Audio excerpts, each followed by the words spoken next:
Hi, நம்ம எல்லார் வாழ்க்கையிலும் அன்சங் ஹீரோஸ்னு நிறைய பேர் இருப்பாங்க. அதாவது நமக்கு நிறைய நல்லது செஞ்சுருப்பாங்க, நம்ம வாழ்க்கையை பாதிச்சிருப்பாங்க. ஆனால் அவங்கள பெருசாக நம்ம செலிப்ரேட் பண்ணியிருக்க மாட்டோம்.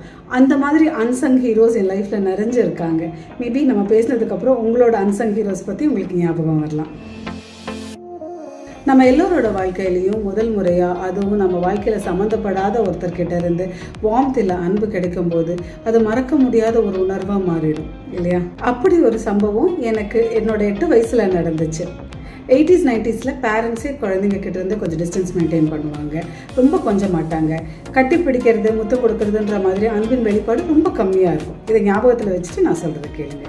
அம்மா எனக்கு ஹேர் கட் பண்ணுறதுக்காக ஒரு பார்லர் கூட்டிகிட்டு போயிருந்தாங்க. அங்கே எனக்கு ஹேர் கட் பண்ணவங்க நார்த் ஈஸ்ட்னு நினைக்கிறேன். நல்ல ஒரு ஏஷியன் முகம்னு மட்டும் எனக்கு ஞாபகம் இருக்குது. அவங்க ஹேர் கட் பண்ணும்போது என்கிட்ட பேசிகிட்டே இருந்தாங்க. நான் கிளம்பும்போது என்னை கட்டி பிடிச்சி யுவர் சச் அ லவ்லி சைல்டுன்னு சொன்னாங்க. அது எனக்கு ரொம்ப புதுசாக இருந்துச்சு. இது ரொம்ப சின்ன ஜெஸ்டர் தான்.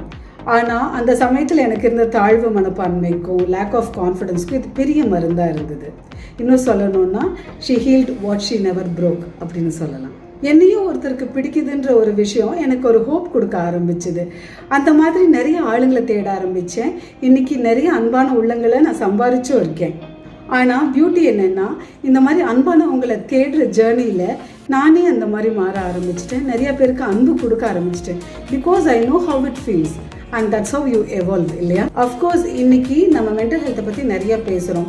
எப்படி ஸ்ட்ராங்காக இருக்கணும், எப்படி இண்டிபெண்ட்டாக இருக்கணும், அடுத்தவங்க கிட்ட எப்படி கேர்ஃபுல்லாக இருக்கணும், துரோகம் செஞ்சவங்க கிட்ட எப்படி நம்ம ப்ரூவ் பண்ணி வாழ்ந்து காட்டணும் அப்படின்ற பேசுகிற அளவுக்கு நம்மளை ஹீல் பண்ணவங்களை பற்றியும், நம்ம மோசமான நிலைமையில் இருக்கும்போது நமக்கு ஹெல்ப் பண்ணவங்க பற்றியும், ஒரு சின்ன அன்பு காமிச்சவங்களை பற்றியும் பேச மறந்துட்டோமோ?